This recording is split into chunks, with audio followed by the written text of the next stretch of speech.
Mga kasayan, TMX 125. Walang starter. Nasira yung kanyang switch. Ito siya, tutukan mga kasayan. Siya ba? Nasira yung kanyang switch ng starter. Ito kadalasan sakit ng TMX 125, nasisira yung yung push button. Ang gagawin natin diyan kasayan, papalitan natin ng magpapalit tayo ng pwedeng pang horn button, yung katulad nito. Pwede yan.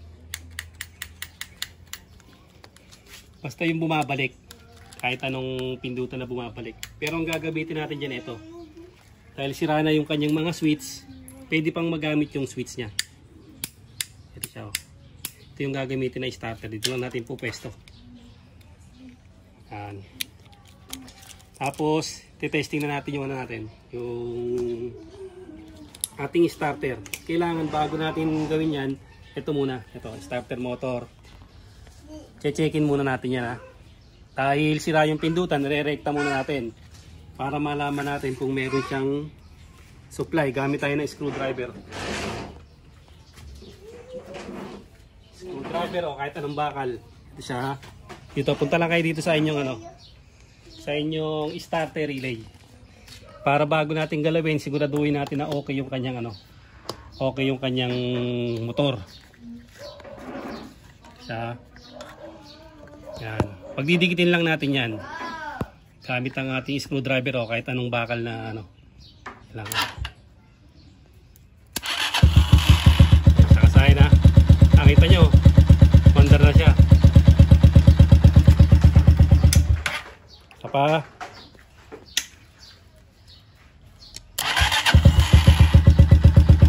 Okay. Ibig sabihin buo yung ating motor. Saka pa lang tayo pupunta sa wiring. Ito. Dito yung kulay ha. Ito yung kulay na hanapin natin ay ito. Anong kulay to? Yellow red. Yellow red. Oh. Tapos itong isa niya Green. Green red. Hata. Green red ba yun? O yan ha. Green red yung niya. Yung kanyang negative. Ang TMX 125 positive trigger ha. Ito yung hanapin natin. Kasi dito, negative yan dito. Pansinin nyo. Tingnan natin kung may supply yung negative. Yung kulay green. Pag walang supply yan, ano natin to. Lalagay natin sa negative. Ayan o. Halimbawa, wala siyang supply ha.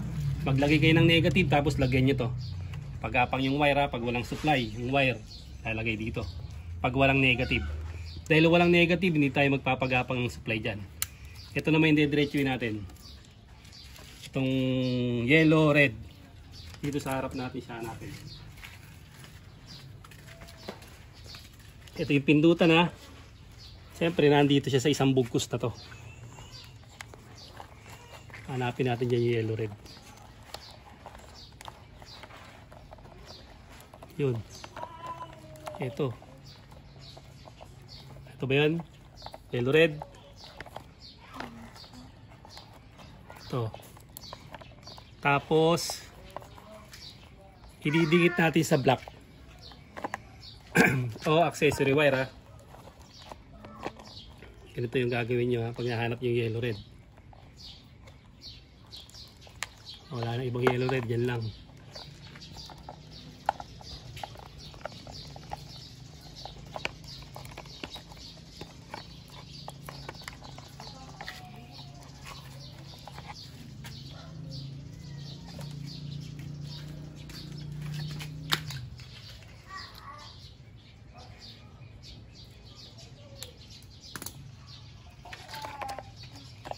Tigas. Bubuksan lang natin to para hindi na tayo magano.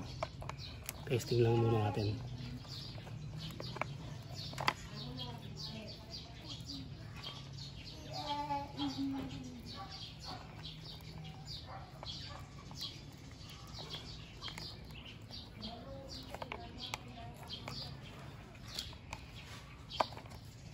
Tapos maghahanap tayo na accessory wire. Open natin yung susian.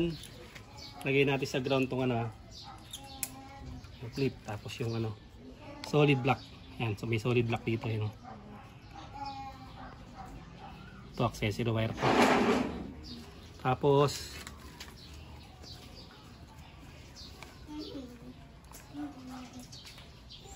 ididikit natin tong ano na to. Sa block, dapat under siya. Wala. Ito, accessory wire, tsaka ito dapat yan kasi pag nilagdik ito nakarekta yan.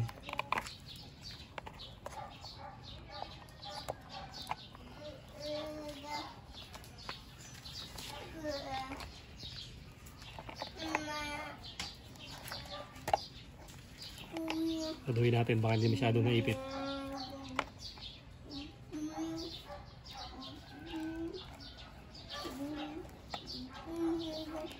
Under dapat siya kung walang problema yung natin na yung wiring natin na. Yun. Hindi lang siya masyadong nadikit.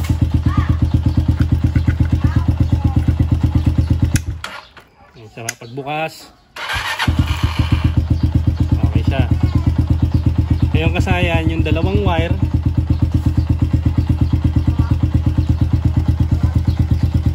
Itong gagamitin natin. Tapos dito, kailangan natin gumamit ng ano, ng pagtusok dito. Ito siya ba? Ito para dito to sa on-off switch. Dito.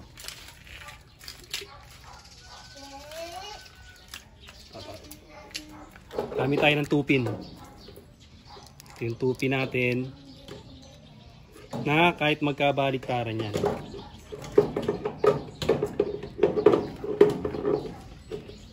Ayan siya ba? Tapos masok natin ito dyan. Ito yung pormahan niya. Bali ang pormahan niyan ay pag ganito. Ayan, dito yan kakapit ha. Ito yung switch niya, naka-ready lang yan kung anong switch ang gusto nyong ilagay. Halimbawa, buo pa yung headlight natin. Dito yung ilalagay yung ano, yung pagpindot nyo, naka-low na siya. O, tapos yan na yung ano, naka-low na kagad, tapos yung high. Yung switch ng headlight pwede. Pwede yung switch din ng park light. Depende sa ano nyo. O yung mga underlights, pwede rin ano. Ito na yung starter natin. Dito siya. Tapos, kahit magkabaligtaran, tatap nyo lang siya sa ano, sa accessory wire. Tsaka sa yellow na may lining na red. Ito siya oh. Huwag yung paipitin na para sigurado. Splice nyo siya.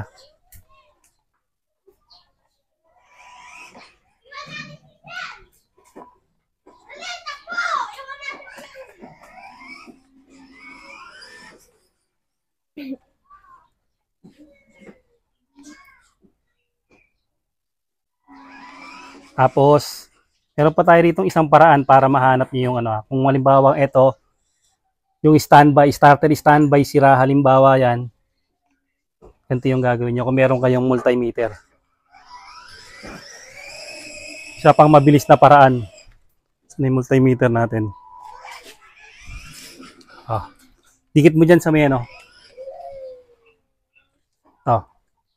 Yung isa. Lagay natin sa ano ha, continuity ha. Ito ang continuity natin ha.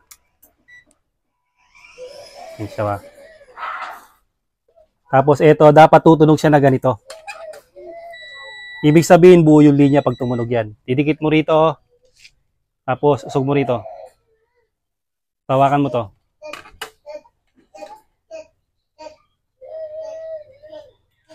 Tapos dito. Yung standby, ito yung standby oh. Sabi ko nga sa inyo, kung walang supply itong ano na to, yung itong green na to, ilagay nyo sa ground. Ayan siya. Ibig sabihin, buo yung linya niyan. Ganun yung mas madaling pagkuha ng linya.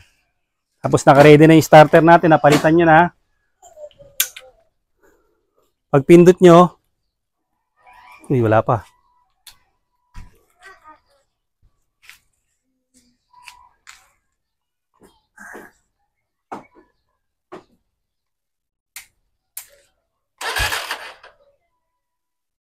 Sige. Wire nyo lang ng gusto. Pin.